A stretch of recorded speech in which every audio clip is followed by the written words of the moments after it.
All right, so our numbers have stopped ticking up as far as attendees. So let's go ahead and get started. So welcome. My name is Ann Gluff, and I am part of the member engagement team here at Partners Health Management. I am your host for today. And then also joining me, also for member engagement, is Beth Brooks. Beth is our behind the scenes Zoom expert, and she will be making sure that everything is running nice and smoothly. And then today joining us is Carrie Leonard. Carrie comes to us from she is the community nutritionist from Forsyth Health, and she is going to be talking with us about American Heart Health Month. So healthy eating, healthy heart. She is with the community health department, Forsyth County. And Carrie's been working towards her licensure to be a registered dietitian and is interested in both sports and nutrition and eating disorders. And in her free time, when she is not talking about nutrition, she loves to play video games, go to the gym, and runs with her dog Hobbs. So we're going to go ahead and let Carrie share her screen for some slides to share information with you about heart health. And while she's doing that, what I want to do is just share a little bit about some housekeeping before we get started. So a couple of things. I wanted to let you know that this session is being recorded. So if you do come off mute and speak, just make sure that you don't share any private healthcare information. We at Partners are here to support you. So if you do want to talk specifically about a member, a loved one, we are happy to do that with you and can schedule some time with you.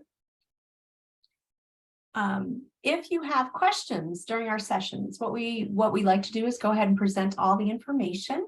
And I know that often when you're hearing new information, you'll think of a question, but if the presentation keeps going, you might forget it. So feel free to enter your questions in the Q&A.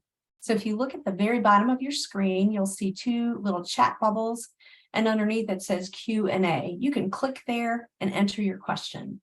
And then at the end of the Healthy Heart session, Beth will moderate those questions and we'll make sure they get answered for you. And certainly if we can't answer them, we'll get back to you on that. I want to let you know that the chat is disabled for you all, the attendees, to chat in, but we will be sharing chat information with you. So as we move along, Beth is going to share information for you like phone numbers and names, contact, websites, so that you can easily grab it from the chat and copy and paste. And so I am going to let Carrie take it from here. And then when we're done with that, if we have the opportunity, I'll share a little bit more information about Partners Health Management. So take it away, Carrie. All right, thank you so much, Ann, for the introduction. And of course, Ann and Beth for having me today. As Ann said, my name is Carrie Leonard. I'm the community nutritionist with Forsyth County Public Health Department. And today we're going to be talking about how nutrition, but also physical activity, can affect your heart health. So she already gave a great introduction. The same things that she said are all listed on this slide. But here's a little picture of my dog Hobbs. He often runs with me. So going right into our presentation. So of course, today, like she said, we're going to be talking about heart health because February is American Heart Month. So it's very important to be talking about heart this month because it is the leading cause of death in America. So we kind of just want to bring awareness to that and kind of figure out what lifestyle choices maybe that we have all right now could be affecting our own heart health, but also talk about other risk factors that affect that as well. So just some background about heart disease in the United States. So cardiovascular disease can include heart attack, stroke, heart failure, arrhythmia, many other diseases of both the heart and blood vessels. In 2019, cardiovascular disease is listed as the underlying cause of death for almost 900,000 people in the United States. It claims more lives each year than all forms of cancer and also chronic lower respiratory disease combined. And then from 2015 to 2018, about 60% of non-Hispanic Black females and 60% of non-Hispanic Black males had some form of cardiovascular disease, this race category has the highest prevalence of cardiovascular disease or heart disease. So fortunately, many of the risk factors for heart disease we have control over. Like I said, our food and nutrition, our food and lifestyle choices, making nutritious food choices, and working in physical activity throughout the day are two excellent ways to help keep your family's heart beating strong. So just an overview of the things we're going to be talking about today when it relates to heart health and nutrition. So we're going to start with talking about the importance of fiber in our diets, discussing the different types of fats and how they affect our heart health, reducing our salt consumption, managing stress, and of course, being active.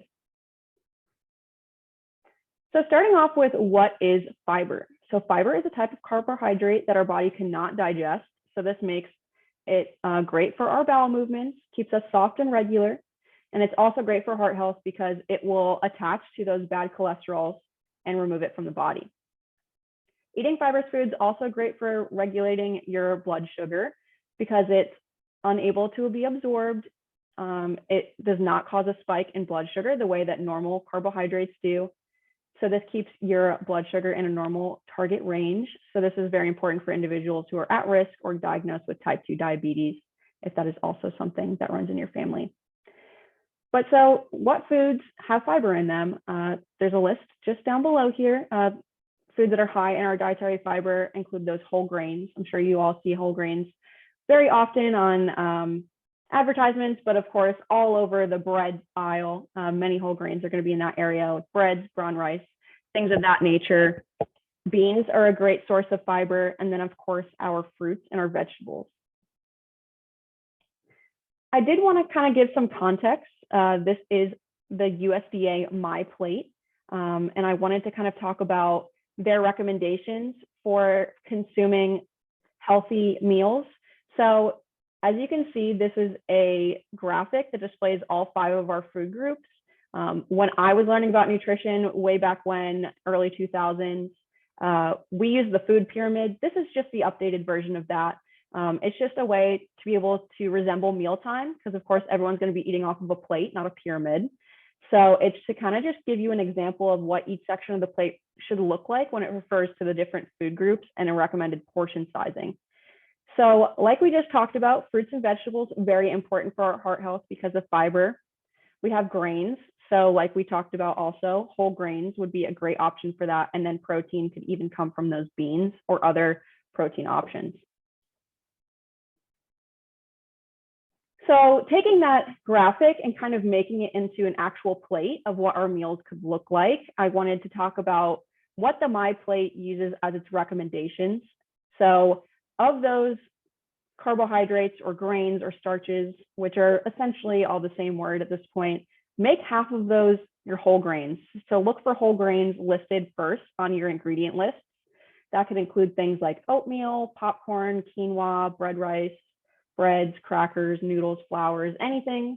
You want to make sure, lots of items list that they're whole grain, but if they're not listing whole grain at the top of the ingredient list, they're most likely not. They're just using that as a buzzword. And unfortunately, that's not very regulated in the United States. I'm not too sure about other countries either, but of course, on this person's plate, you could see they have rice, could be some sort of brown rice with beans. So a great option for fiber.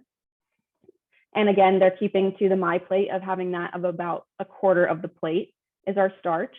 And then as you can see underneath that, we have a quarter of it being protein. While this isn't an option we listed for fiber, I did just want to talk about the protein recommendation from My Plate, which is varying your protein routine, making sure you're selecting protein options from a variety of protein foods, not just our animal sources, but of course, plant-based. So that's why it's great that they have beans on their plate. But other protein options can include seafood, lentils and peas, which are great fiber options, unsalted nuts and seeds, soy products, eggs, and again, keeping those lean meats or proteins if that is something you enjoy.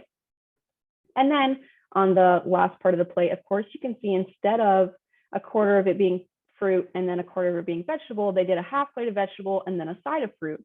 So you could always mix it up like that, but trying to get some sort of rule of thumb where half of the plate is fruit or vegetable, choosing low sodium or no salt added canned vegetables and no added sugar juices.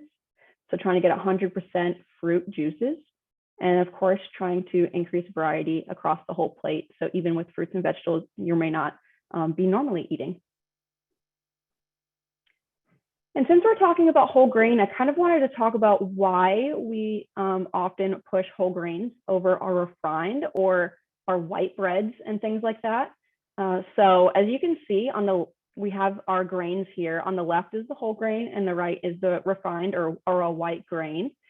So the whole grain has a shell around it. We call that the bran, that has lots of B vitamins and minerals that we wouldn't normally get from our white grains. We have the endosperm, which is the same. That's our starchy carbohydrate layer that also has protein and vitamins. And then the whole grain also has a germ, which looks like a little cell on the inside that also has more B vitamins, vitamin E, and some more healthy fats. So those our whole grains just have more nutrients in them. That's why they're often, aside from them being high in fiber, a better option than our refined grains. And since we talked a little bit about nutrition fact label and finding ingredient lists and things like that, for each topic, I do want to kind of show what that looks like on our nutrition fact labels since they're found on all of our food products. So I actually don't know what exact item this is. I got this nutrition fact label off Google. I like to think that it's a cereal just based on the information that's given. But as you can see, about halfway onto the nutrition fact label is our total carbohydrates. And underneath that, you can find our dietary fiber because that is a carbohydrate. So each gram of fiber that is listed is what's consumed per serving. So for this particular item, we have 2/3 of a cup of, say, cereal, and you're getting 4 grams of dietary fiber from that serving. So for our total intake that we should be shooting for a day should be 25 to 30 grams. That is from food, not from supplements, but most often, for instance, if you're having juices and things like that, if you're having fruit juices, there's not going to be a lot of fiber in those because going through processes like that breaks apart the fiber. So that's why we try to get a lot of our fiber from our whole foods, whole grains, fruits, vegetables, things of that nature. Moving into the next topic, we have fats. Many people think eating foods high in fats causes weight gain, but we now know from current research, eating patterns that are higher in fat do not cause weight gain and actually help reduce the risk for heart disease, stroke, and diabetes. We'll get into why or how, but a lot of that has to do with, of course, portion sizes, and then the types of fats that we're eating. But the purpose of fat in our diet is important. Fat is a source of energy. It's a building block of a lot of our cells. It helps absorb a lot of vitamins, which we get even from, if you think about a fat, like a salad dressing, including that on our salads is important so we can absorb all those nutrients from our salads. It helps insulate our bodies and protect organs. It helps us feel full while we're eating meals. And then, of course, reducing the risk for heart disease. So the types of fats, this is where it can get a little hairy, but very important when it comes to looking at nutrition fact labels and really being able to identify what fats we should or should not be eating. So first, we have unsaturated fats. These are great for our heart health because they help increase the good cholesterol levels in our body, which are called our HDLs. Our bad cholesterol levels are our LDLs. So unsaturated fats come from our plants and fish, items like avocados, peanut butter, nuts, and seeds. Most cooking oils, like olive oil, is a great option. Our fish, salad dressings, even mayonnaise and margarine are good options for heart health. Then we have our saturated fats, which are more in our animal products like beef, pork, dairy, and even our tropical oils like palm or coconut oil. Now, this is considered a neutral fat. Recent studies suggest that saturated fats do not have a major impact on the risk for heart disease. But of course, if we're going to be eating a large amount of some fat, in this case, it should be the unsaturated fats. So something that falls underneath the saturated fat category would include those processed meats like bacon, sausage, hot dogs, bologna, any of our deli meats. Those increase the risk for more than our non-processed meats like regular old steak or beef, things like that, that are less processed. But still, the recommended serving for those are 0 to 1 per day. So really eating those less frequently. And then last, we have our trans fats. These were previously found in highly processed and fried foods, but they're no longer as much of a concern in the US food supply, luckily. They were, again, removed because they were causing such a risk for our heart problems, but you'll always find some sort of trans fats in our food because they're always naturally present in meats. But the amount is so small that we don't really need to be concerned with it. But of course, trying to consume the least amount of processed and fried foods is going to be the most beneficial. These must be listed on nutrition fact labels, so we will look at that. But again, they have been removed from a lot of our products. They used to be added in there, and then we found that they were so terrible for our heart. So they're a lot more regulated now. So looking at the nutrition fact label, of course, we have our total fat. And then underneath that, you can see saturated and trans fats. So of course, total fat's talking about all three of those fats together and how much is in the item.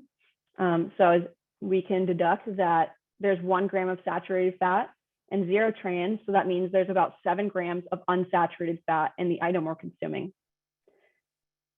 So like I said, it really, the importance here is what types of fat that we're eating. So making sure we're kind of focusing on a diet heavy in unsaturated fat, which improves our heart health. And I also wanted to note that some food packages often list terms like fat-free, low fat, reduced fat, or even light fat. So low fat is actually regulated, and they are not allowed to claim that it's low fat unless there's about 30% or less of the calories come from fat. So for instance, if you had a 100-calorie item, the product must have 3 grams of fat or less in it. So if that is something that you are concerned with, of course, trying to look for things like that and always referencing your nutrition fact label as a great resource. So talking more about the recommended intake of fats, I'm sure many of you have heard these things before, but trying to eat more grilled, steamed, or baked items like meats and fish instead of fried, eating a variety of protein options by eating more seafood, beans, nuts, nut butters, and seeds, like we said earlier, choosing meats that have less fat, so like our leaner cuts. Think about when you're going to the grocery store and buying ground beef, you can find 95% of ground beef, or you can find 80%. So of course, it depends on what you're cooking, but trying to choose the leaner cuts most often, removing skin or fat from meat after cooking as well. Reading those nutrition fact labels when buying your foods. And then like everything, how much fat matters the most. So of course, I'm telling you to eat a diet rich in unsaturated fats, but diet with the portion sizes is also very important. And if you're someone that likes kind of a actual numerical value, a general goal of how much fat you should be consuming a day, 20 to 25% of the calories you're consuming can come from unsaturated fats, less than 10 from our saturated fats, and then less from 1% of our trans fats. Moving into our salt consumption, research shows a strong relationship between the amount of salt consumed and raised levels of blood pressure. So how does salt affect our blood pressure, and what does that exactly mean for us Americans? So the 2020 to 2025 dietary guidelines recommends that we consume less than 2,300 milligrams of sodium per day as part of a healthy eating pattern. But right now, about 90% of Americans 2 years old or older consume too much being almost 1,100 more milligrams per day of salt or sodium than we should be. So about 70% of that, again, is from processed or restaurant foods. Only a small portion of that is from used in cooking or added at the table when we're cooking from home. When salt intake is reduced, blood pressure begins falling within weeks for most people. In countries where people consume diets low in salt, people do not experience the increase in blood pressure with age that is seen in most of our Western countries. So the types of food that we could typically see that are high in salt, of course, would include our, more processed, quicker options like boxed or frozen dinners, macaroni and cheese, hamburger helper even. Those will often be higher in salt. Our canned soups, canned vegetables, and broths. Frozen vegetables, but more specifically the ones with sauces, cheese sauces, and of course our processed meats are all going to be higher in salt content. So some tips on how to reduce salt consumption. We've already talked about, preparing food at home. so you can have a little bit more control of the amount of salt in your meals. With that, trying to not salt your food until after you try it. You know, some people just really like salty food, but making sure you're trying it first and being mindful of the amount of salt you're adding, or even the amount of condiments you're using. For instance, those higher sodium condiments like soy sauce, ketchup, pickles, and olives, those things just being aware of. Choosing reduced sodium or no salt added soups and vegetables, or even when you're buying those canned vegetables, draining and rinsing those canned items to make sure you're getting a lot of the syrupy, sodium-filled stuff off of it. I know it's tempting to buy, for instance, black beans that already have the Cajun style seasoning on them. But in terms of salt consumption, it's always better to buy the no salt added, rinsing and draining them, and then adding your own seasoning. Of course, checking the nutrition fact label for sodium, choosing items with low sodium, and then even just seasoning your items with seasons, herbs, things like that aren't salt, that of course give flavor to our foods. So sodium is right there in the middle of our nutrition fact label. As you can see, this item has 160 milligrams. And that's about 7% of the daily value if you are someone that consumes 2,000 calories. You can see that percent daily value just at the bottom. Reading it word for word, says the percent daily value tells you how much a nutrient in a serving of food contributes to a daily diet. And that's using a 2,000 calorie per day is used for the general nutrition advice. Of course, everyone's different, but that's just giving you a percentage based on 2,000 calories. Next, we of course want to be active. This has been a general recommendation for many, many years that I've been studying and working with nutrition, getting about 150 minutes per week, including our muscle strengthening activities. That has been something that has been pushed a lot more in the last couple of years, not doing just cardio, running, walking, and things like that, but even doing yoga, lifting weights, things like that are very important to keep up your muscle. And then being active, of course, helps to lower our blood pressure, manage stress, and control weight. Being active in any way that you find enjoyable is much better than not being active at all. So just doing what you enjoy most, getting friends out there, getting coworkers out there to hold yourself accountable, and just trying to be active as often as you can. So we talked about how, just briefly, how exercise can affect stress. So of course, stress is a big thing when it comes to heart disease. So I wanted to briefly talk about that. So even if you eat right and exercise regularly, of course, stress can creep up and affect your health. It affects your sleep, and you're really needing to be practicing those relaxation techniques and nurturing those healthy relationships or behaviors that can help you protect from the effects of stress. Many people use smoking cigarettes as a way to manage their stress, but those also increase your risk for heart disease. So trying to find better coping mechanisms, self-care, going for a walk, reading, journaling, things like that, that will help you manage your stress, because of course, stress is unavoidable.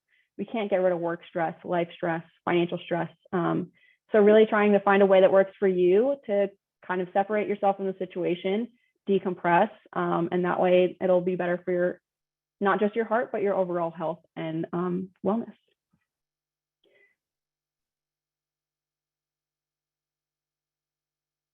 Factors that we cannot change that will affect our heart health. So I did want to also just list those really quick.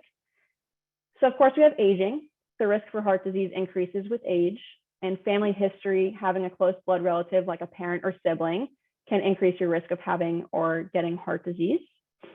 Your race, of course, we talked in the beginning of the presentation, having a higher risk of, gives you a higher risk for heart disease and stroke. And then a history of having previous heart attacks. If you are someone who has a history of heart attacks, it can increase your odds of having another one in the future. So it's something we're not really able to control. So just brief overview of all the points we talked about so far. Of course, fiber, very important part of your diet. It helps get rid of the bad cholesterol and to help not spike your blood sugar. Fats don't make you fat, but the portion size and type of fat determine on how it will affect your heart health. Eating out less often, reading those nutrition fact labels can help you assess your salt consumption. Of course, that will help lower your heart disease risk. And while stress is unavoidable, managing your stress is a must, regardless of your risk for heart disease. And being active, if it's 30 minutes per day or thinking of big picture, 150 minutes per week, it will greatly improve your life and lower your risk for heart disease. So then, of course, just a quick reminder, we've talked about it with every point today, but using MyPlate as a nice tool for good healthful recommendations of what a good dietary plan would look like. And even using your nutrition fact labels, going into the grocery store, looking at the back of your ingredients and food items, really becoming comfortable with reading them, understanding them better. Those are great tools that we have accessible to us every single day. And then, of course, I just wanted to note great nutrition resources. I use all three of these for this presentation today because they're very reputable. They have great research that they quote all the time. So I always use the Academy of Nutrition and Dietetics. Of course, we talked about MyPlate, and that's created by the United States Department of Agriculture. But of course, if you need more heart-healthy cooking tips, information on reducing your risk for heart disease, always consult a registered dietitian, nutritionist in your area. They're a great resource as well. And with that, do we have any questions?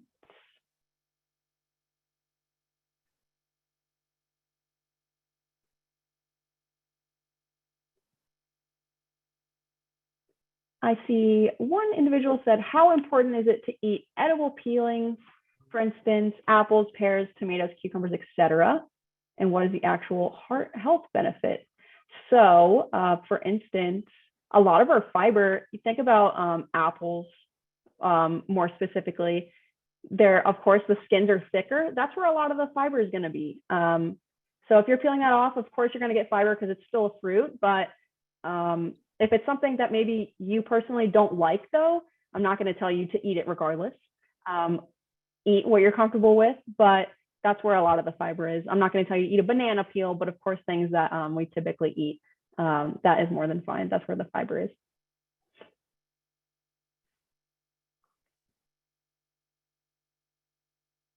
All right. Well, thanks, Carrie, for that wonderful information. And great question about the peels. That is a definite issue. I love those apple peels, but sometimes other fruits, not so much. Agreed. Yeah. So anybody else have any questions before we go further and tell you a little bit more about partners and the tailored plan? Now's your chance.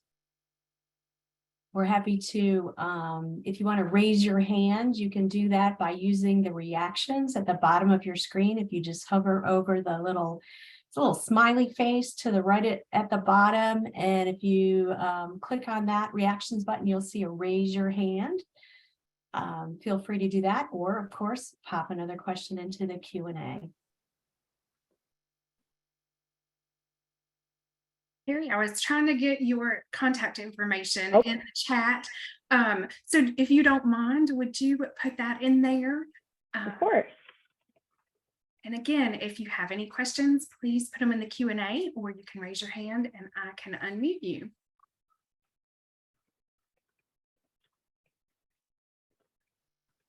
All right, Beth, do you want to go ahead and share our partners deck? And I will walk through that and share some information. Looks like we have about 30 minutes, right? Great. And Carrie, you are welcome to stay with us and learn more about partners, or if you need to move on and get to something else, that is absolutely fine too. Great, thank you. Yeah, I would love to hear more about partners too. Sure. All right, so we already did a welcome. So why don't we just go ahead and go to slide 3, right? Okay. So partners, our official name is Partners Health Management, but we go by partners out in the community.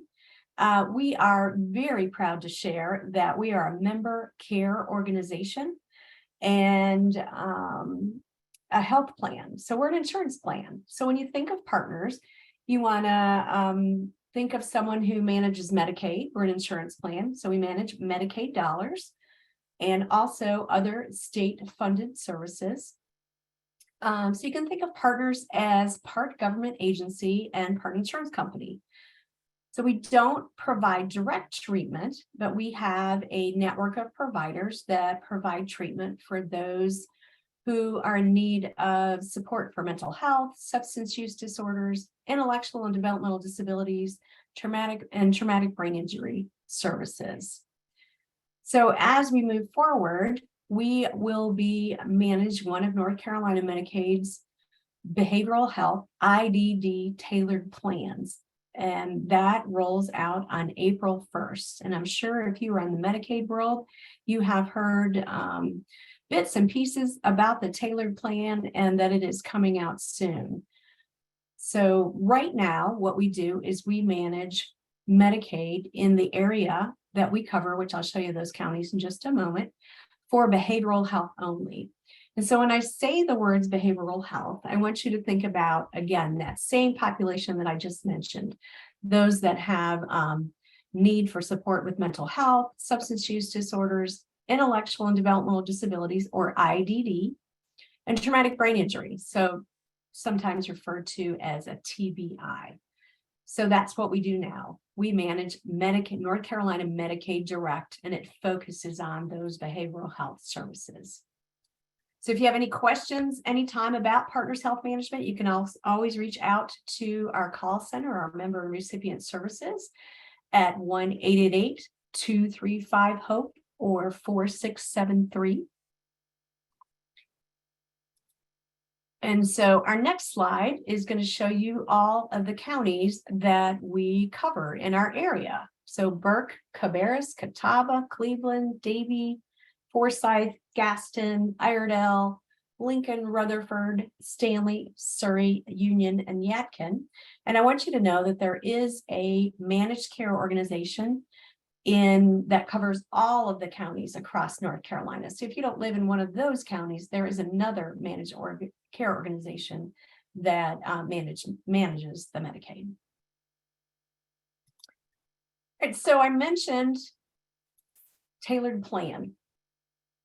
So what's happening in North Carolina, a lot is happening in North Carolina with Medicaid. We are in the process of Medicaid transformation and moving towards managed care. So again, I mentioned already about the behavioral health, but as we move towards a tailored plan, we will also begin managing physical health, pharmacy, and care management services.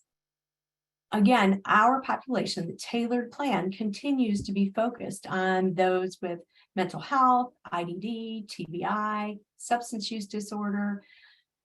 But with that tailored plan, we'll not only support the behavioral health, we will also be supporting the physical health and managing that care as well. Physical health, pharmacy, and care management services. So all 6 LME MCOs, I mentioned there's one for every county in the state, will all be managing the tailored plan for your area. And then I also wanted to let you know that tailored plans also serve both uninsured and underinsured recipients who may be eligible for state-funded behavioral health services. So that's for individuals who have no insurance at all, or perhaps they have insurance, but it doesn't cover the service that's needed. So as we move towards tailored plan, some of our members with certain types of insurance will remain in the North Carolina Medicaid Direct program. And that will be true across the state with all of the LME MCOs. And their medical care will remain as it is prior to April 1. For those who are in North Carolina Medicaid Direct, there won't be any changes for them, just for those who are transitioning to the tailored plan or previously transitioned to a standard plan. All right, in our next slide, I wanted to share with you some communication about the tailored plan. You want to be watching your mailbox. So right now, you may have already received a letter. This letter came from the North Carolina Department of Health and Human Services and the enrollment broker, and it is about the tailored plan. So if you have been identified to be part of the tailored plan, you would have received that letter. And if you have any questions about it, there's information on the letter about who you could call, and you can always reach out to Partners if you have questions, and we are happy to help you with that. You can call our member and recipient services line, which I know our number has been dropped into the chat for you. The other thing that you're going to want to watch for as we get into March, a little closer to the tailored plan rollout, you are going to get a packet from Partners Health Management. It's a welcome packet. You're going to get a new Medicaid member ID card, a member handbook, a lot of information that's going to share with you more about the tailored plan. So watch those mailboxes. So one of the things that's connected with the tailored plan, because we will be covering physical health as well, our members are asked to choose their primary care provider. So what's a primary care provider? A primary care provider is that doctor, or could be a physician's assistant, or a different specialist that really manages your care. They're the one that you go to when you're sick. You go to them when maybe you have a health condition, such as a heart condition that Carrie was talking about today. You would go to that provider to manage that. So to choose your primary care provider, if you haven't done so already, you can call our member services line at 888-235-4673. You can also call our member engagement team. So Beth and I are both part of the member engagement team, and the role of our team is to really help you navigate our system. So if you have a lot of questions, if you feel like you need to have a conversation a little bit more in depth, member engagement is the place to call, and that number is 704-884-2729. Another way that you can choose your primary care provider or make a change is through our member portal. Member portal is a place you can go, you can access from our website. You can go to partnersvhm.org, and up in the right-hand corner, you'll see the words Member Connect. You can register there, get a login. You have to have a separate login for each individual who is a Medicaid member for Partners. And there you can access information, including a form that will enable you to choose your primary care provider. And just as a reminder, the choice period, those dates have been changed a little bit than what you see at the bottom of the screen there. But we are currently in the primary care provider choice period, and I believe it goes through the end of February 27th. So next slide. There's Member Connect right there for you. So that gives you a picture of what that looks like. You can see it at the top right corner there where the red circle is. That's where you're going to go to log in. When you go to create a login, you're going to need the member's name and date of birth, and or the Medicaid ID or your member number here at Partners. And again, if you need help with that, you can give us a call and we can help you through that. I think our next slide is going to show us a little bit of a picture of what Member Connect looks like. So here on Member Connect, you're going to be able to take a look at some of your health records. If you have treatment plans, such as a person-centered plan or an individual support plan or an ISP, you'll be able to view that here. There's also some quick links to get to information on our website for member screenings. You can also take a look at the handbook, file a grievance. You can also search for a provider. So if you're unsure of the provider to select for your primary care provider, this is a great place to go. So right towards the bottom in the center is where you'd find the provider search. And you can search there for both primary care providers for your health, and then also behavioral health providers for mental health, intellectual disabilities, TBI, substance use. All right, let's go on to our next slide. And one thing I want to let you know about all of the changes in North Carolina Medicaid managed care is you do have the opportunity to transition between health plans if the need arises. So why would you need to do that? So a couple reasons here on the screen. One and the topmost would be, let's say the member's service needs change. Perhaps you need a service or treatment that isn't available through the current plan that you're in. You can switch over to the plan that has that. For example, that might be switching from the standard plan which is managed by commercial health companies like Blue Cross Blue Shield, Healthy Options, Carolina Complete Health. There are 5 different agencies that manage those standard plans. You would also may need to make a change if you move from one county to another, or perhaps your Medicaid status changed. So if you need to make that change, you can see a link right on the screen there for a request to move. You can complete this. You can reach out to the North Carolina Medicaid enrollment broker to help you complete this as well. But I want to tell you that the quickest way to make this happen, especially if you have service needs, is to work with your current provider, your current doctor, your current nurse practitioner, your behavioral health treatment provider, is to talk with them and have them help you complete this form. That's going to connect you to our transition of care team here at Partners Health Management to help you transition smoothly to another health plan. All right, now I just want to tell you a little bit more about member engagement. I mentioned it, I think a couple of times here. We'd like to promote our member engagement team as part of Partners. We are an extension of our access team. We're here to provide additional customer service and really help navigate through our system. It can sometimes be confusing to get to the person that you need or to get the information that you need. We provide education, such as we're doing here today, and then navigation and advocacy to get you, again, to the right place for all of those connections that you need.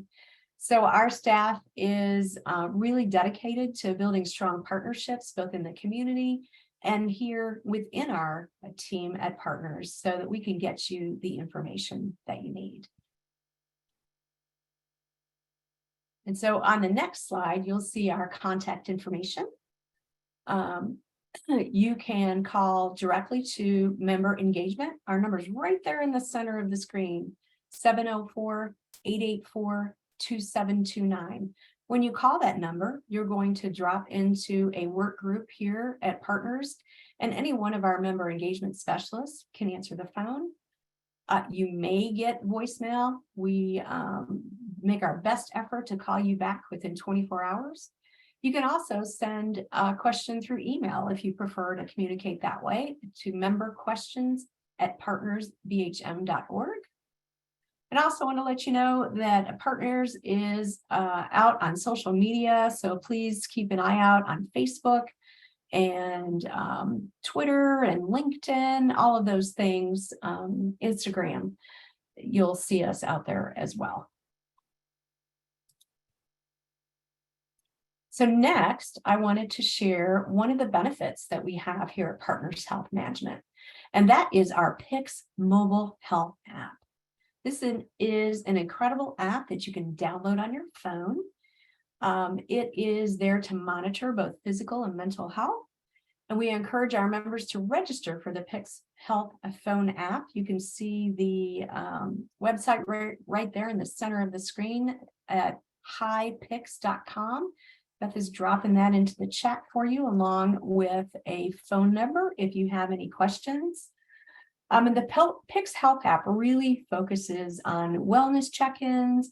It provides screenings for depression, and it focuses on loneliness and offers messages and assistance either through the app or by calling the Compassionate Call Center with the PICS mobile health app. And our Compassionate Call Center, folks that are peers that will answer your questions, they are referenced as Andes: authentic, nurturing, dependable, and your friend. And they're there to help you with questions you may have, and they may connect you to us directly here at Partners to get additional treatment as well. So the PICS Health app. All right, just a few more things I wanted to share with you is who do you call? So if you have questions, If you currently are receiving services, your first line of questioning would go to your provider. So if you're receiving services for mental health, intellectual disabilities, traumatic brain injury, substance use disorder, you're going to reach out to that provider. They're your first connection if you're in a crisis. If you have a care manager and one is assigned to you here at Partners, you want to reach out to your care manager.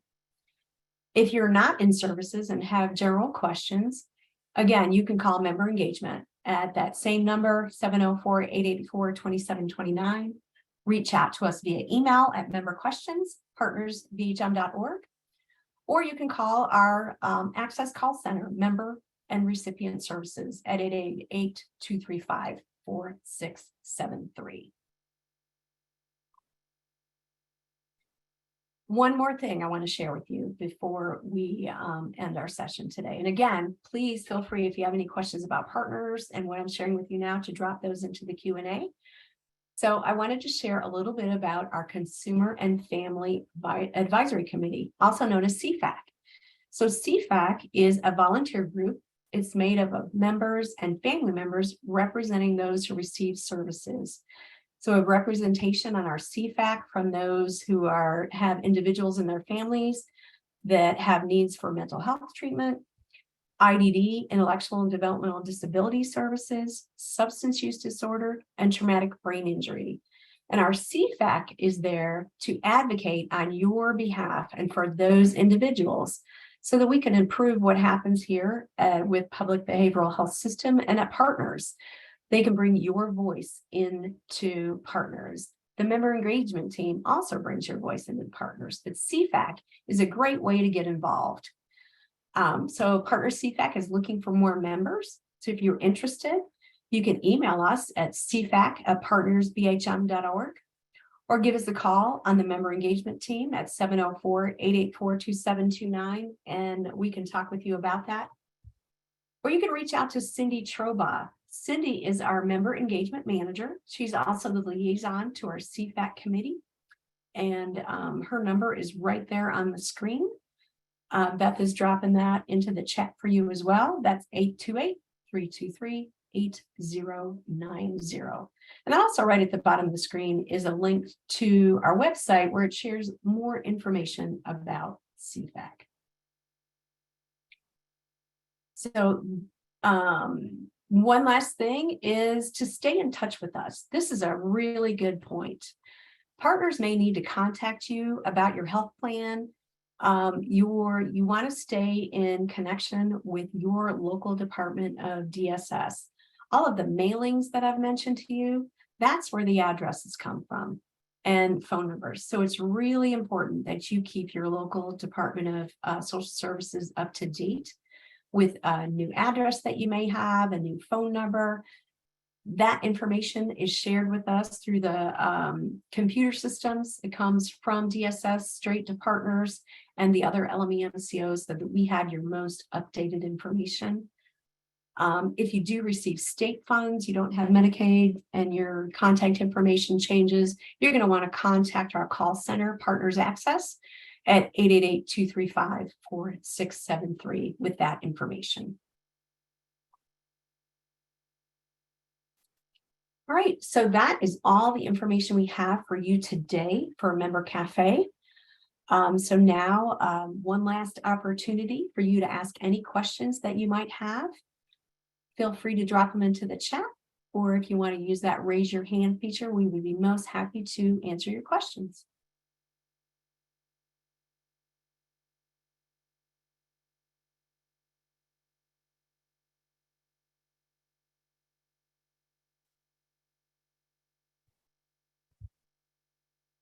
All right, so I always take silence as no questions and that you've received the information. Oh, I see something popping up. Beth is going to share that with us. So we have a question, no real information on tailored plan, clinic home changes, and how to adjust plans. We might need a little bit more of a little bit more information about your question, and feel free to call us on our member engagement line, and we can have a more in-depth conversation about your question. Right, or if you want to raise your hand, we'd be glad to take you off mute and share more information. But yeah, we need a little bit more to give you information.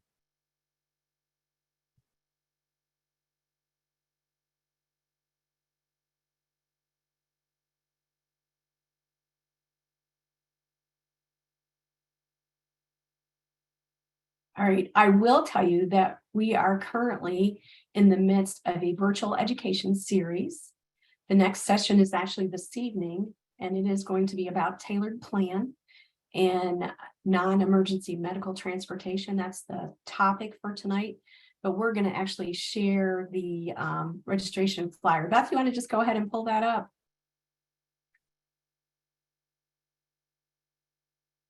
All right, so this is a flyer, North Carolina Medicaid Managed Care Virtual Education Series. Did it go away? It was there. We'll pop that back up in a second. And so this series started on January 24th.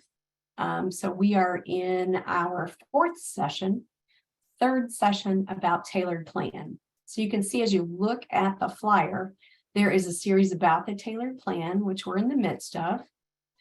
And then another series will start at the end of February, focused on state-funded services. A third series will start about North Carolina Medicaid Direct, and that starts let's see, what does it say, March 21st?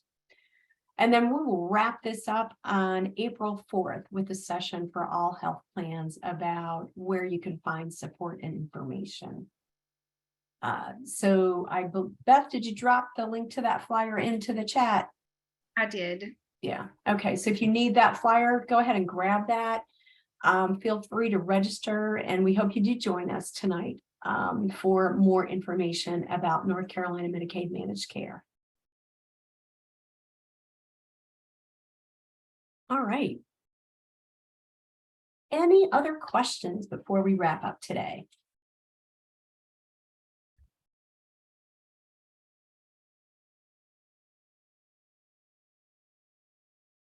We have none in the queue.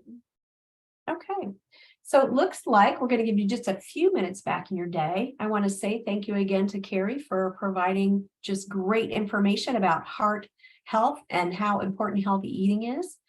I know that's important for all of us. So thanks for joining us today for Member Cafe. And we hope that you join us next month in March, where we will be focusing on the IDD population and physical health conditions that you might want to be aware of and keep an eye out for them if you have an individual with intellectual disabilities. So again, thanks for joining us, and we hope to see you next month in March. Y'all have a great day. You too. Bye. Bye-bye.